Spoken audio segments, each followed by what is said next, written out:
আপনার কপালে, আপনার ভাগ্যে যিনি আছেন তার জন্য সবটুকুন ভালোবাসাকে আপনি জমিয়ে রাখবেন।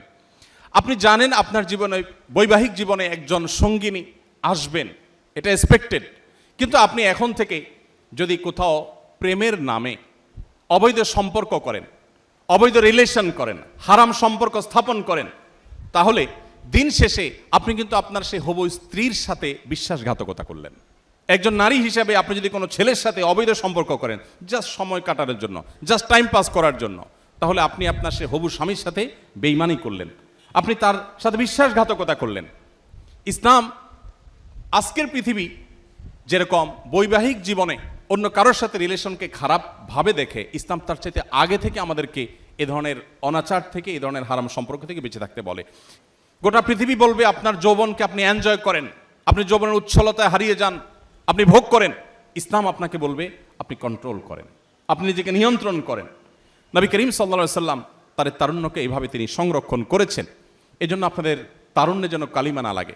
আমাদের মুখতার ভাই বিবাহ সম্পর্কে বলছিলেন, একজন মুসলিম তরুণ তার তারুণ্যে মনে চাইল আর কোনো পাপাচারে লিপ্ত হয়ে গেলেন, আল্লাহর অবাধ্য হয়ে গেলেন, বিবাহ বহির্ভূত কোনো সম্পর্কে জড়িয়ে পড়লেন, এটি কোনো মুসলিমের সাথে অন্তত যায় না।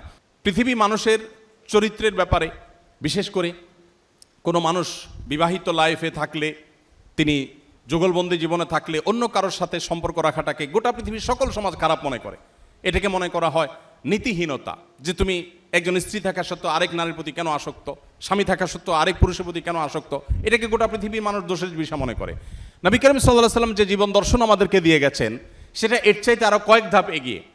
সেটা হলো আল্লাহ আপনাকে যে তারুণ্য দিয়েছেন, এ তারুণ্যের সবটুকুন ভালোবাসা আপনি জমিয়ে রাখবেন আপনার সে জীবন সঙ্গিনীর জন্য।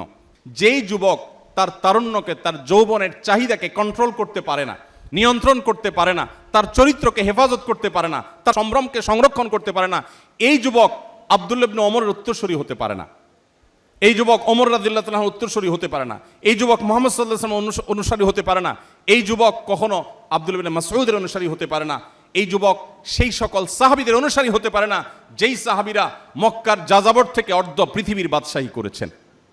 আপনি তাদের অনুসারী, তাদের সেই নবীর উম্মত যে নবী তার যৌবনকে হেফাজত করেছেন এবং হেফাজত রাখতে বলেছেন। অতএব এই সংগ্রামে আমাদেরকে জিততে হবে এবং জয়ী হতে হবে। আল্লাহ তাআলা আমাদের সবাইকে সেই তৌফিক দান করুন।